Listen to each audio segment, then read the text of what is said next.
ശാശ്വതാനന്ദ പാതയെ നിത്യവും എന്നെ നയിക്കണേ. ഇന്നത്തെ ഗോസ്പൽ വായിച്ചപ്പോൾ ഓരോരുത്തരും എങ്ങനെയാണ് ക്രിസ്തുവിന് മുമ്പിൽ അപ്രോച്ച് ചെയ്യേണ്ടതെന്ന് നല്ലൊരു തെളിച്ചം കിട്ടിയ ഒരു ഗോസ്പലാണ്. അതിന് കാരണം ഇന്നൊരു കുഷ്ഠരോഗി യേശുവിനോട് എന്നിട്ട് പറയുകയാണ്, കർത്താവേ, അങ്ങക്ക് മനസ്സുണ്ടെങ്കിൽ എന്നെ ശുദ്ധനാക്കണം. അല്ലാതെ എന്നെ ശുദ്ധനാക്കണമെന്ന് ഉറപ്പിച്ചെന്ന് അവൻ പറഞ്ഞില്ല. അങ്ങക്ക് മനസ്സുണ്ടെങ്കിൽ മതി, അല്ലെങ്കിൽ വേണ്ട. അതെന്താ അവൻ അങ്ങനെ പറഞ്ഞേ? യേശുവിന് മനസ്സില്ല എന്ന് പറഞ്ഞെങ്കിൽ എന്താവുമായിരുന്നു അവസ്ഥ?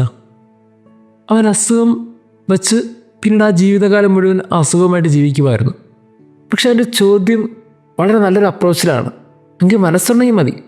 അതിന് കാരണം ഒരു പഴയ നിയമത്തിൻ്റെ ചരിത്രമൊക്കെ ഉണ്ട്.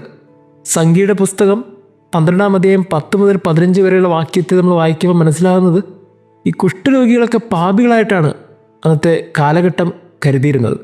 അതുകൊണ്ട് തന്നെ അവർ ഒറ്റയ്ക്ക് ജീവിക്കണം, കീറിയ വസ്ത്രം ധരിക്കണം എന്നൊക്കെ ലേവ്യരുടെ പുസ്തകം 13-ാം അധ്യായം 45-ാം വാക്യത്തിലൊക്കെ പറഞ്ഞിട്ടുണ്ട്. ഇപ്പോൾ ഒരു പഴയ നിയമത്തിൻ്റെ ചരിത്രത്തിൽ പാപികളാണ് കുഷ്ഠരോഗം വരുന്നത്. അതുകൊണ്ട് തന്നെ അവനെയും എല്ലാവരും ഒരു പാപിയായിട്ടാണ് കരുതിയിരുന്നത്. ഏതോ ഒരു കാലഘട്ടത്തിൽ ചെയ്ത ഒരു തെറ്റിൻ്റെ പേരിലാണ് ഈ അസുഖം വന്നത്. അപ്പോൾ അവൻ അപ്രോച്ച് ചെയ്യുമ്പോൾ ഒരു അസുഖമുണ്ട് എന്നതിനേക്കാൾ ഉപരി അവൻ്റെ മനസ്സിലൊരു വേദന, ഞാനൊരു പാപിയാണെന്നാണ്. അതുകൊണ്ട് തന്നെ അവൻ കണ്ടതിൽ വെച്ച് ഒരു പാവമില്ലാത്ത ഒരു ദൈവം അവൻ്റെ മുമ്പിൽ നിൽപ്പുണ്ട്. അപ്പോൾ അവനറിയാം, ഈ മുമ്പിൽ നിൽക്കാൻ പോലും എനിക്ക് യോഗ്യതയില്ല. ആ അയോഗ്യതയോടു കൂടി നിന്നുകൊണ്ടാണ് ചോദിക്കുന്നത്, എനിക്ക് മനസ്സുണ്ടെങ്കിൽ എന്നെ ശുദ്ധരാക്കാൻ കഴിയും. കാര്യം എൻ്റെ അസുഖമല്ല, എനിക്കിവിടേക്കൊരു പാപമുണ്ട്. ആ പാപത്തിൻ്റെ പേരിലാണ് ഞാൻ അങ്ങയുടെ മുമ്പിൽ ഇങ്ങനെ നിൽക്കുന്നത്. തൊട്ടടുത്ത വചനം നമ്മൾ വായിക്കുന്നത് യേശുവിനെ സ്പർശിച്ചു എന്നാണ്. എനിക്ക് തോന്നുന്നു യേശു വെറുതെ സ്പർശിച്ചു എന്നല്ല, പക്ഷെ കെട്ടിപ്പിടിച്ചിട്ടുണ്ടാകണം. ആ കാലഘട്ടത്തിൻ്റെ എല്ലാ നിയമങ്ങളും യേശു മാറ്റിയിട്ടുണ്ടാകണം.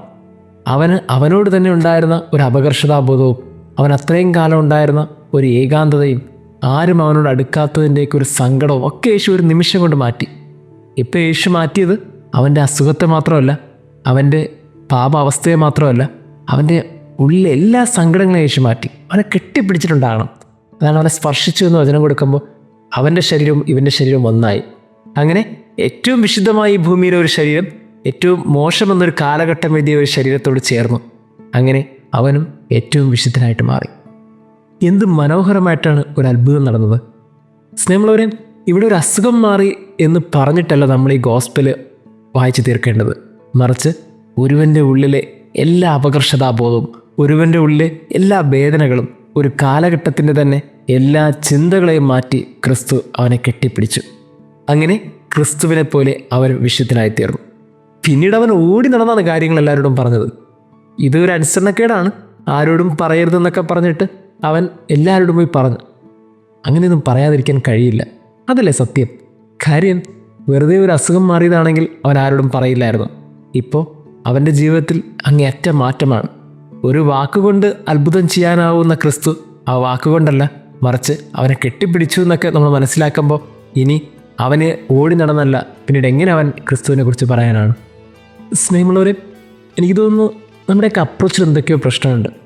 ദൈവത്തോടൊക്കെ ഇങ്ങനെ അടുത്തുകൊണ്ടിരിക്കുമ്പോൾ നമ്മൾ ഈ ചൊല്ലുന്ന പ്രാർത്ഥനയിലും നമ്മൾ ഈ ചെയ്തുകൊണ്ടിരിക്കുന്ന കാര്യങ്ങളിലൊക്കെ എവിടേക്കും ഒരു പന്തികേടുണ്ട്.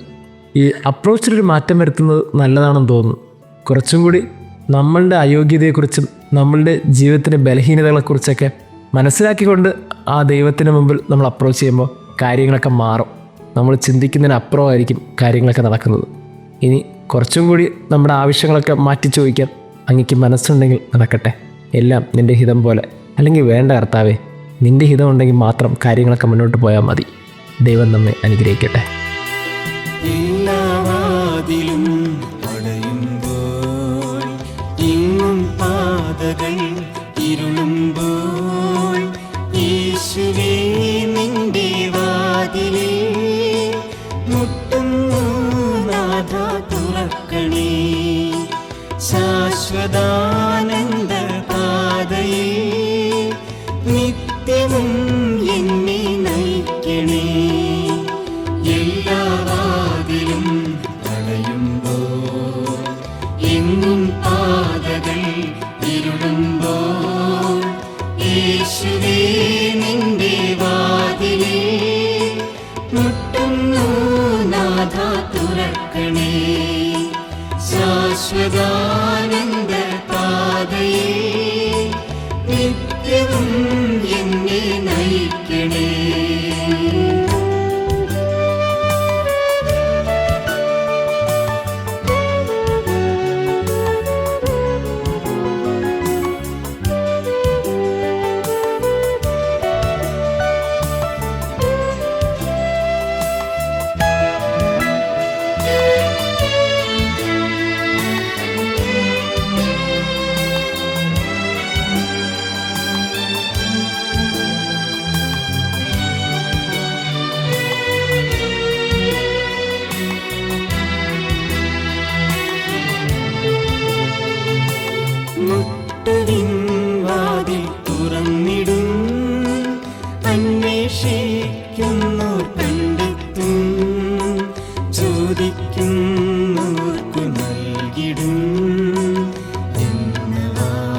വരുമ്പോൾ യേശുവേ നിന്റെ വാതിലേ മുട്ടുന്നു നാഥ തുറക്കണേ.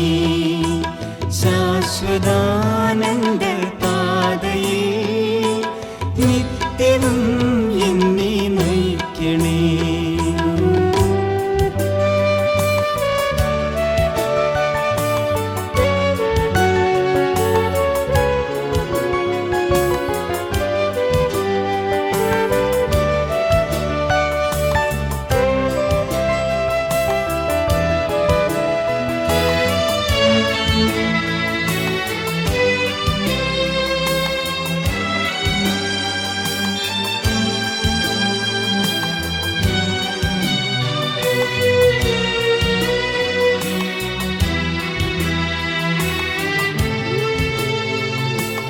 ഇന്നുകം നിങ്ങൾ വഹിക്കുവിൻ, എന്നിൽ നിന്നെന്നും പഠിക്കുവിൻ. ആശ്വാസം നിങ്ങൾ കേകിടാൻ എന്ന വാഗ്ദാനം ഓർക്കണേ. എന്നുകം നിങ്ങൾ വഹിക്കുവിൻ, എന്നിൽ നിന്നെന്നും പഠിക്കുവിൻ. ആശ്വാസം നിങ്ങൾ കേകിടാൻ എന്ന വാഗ്ദാനം ഓർക്കണേ.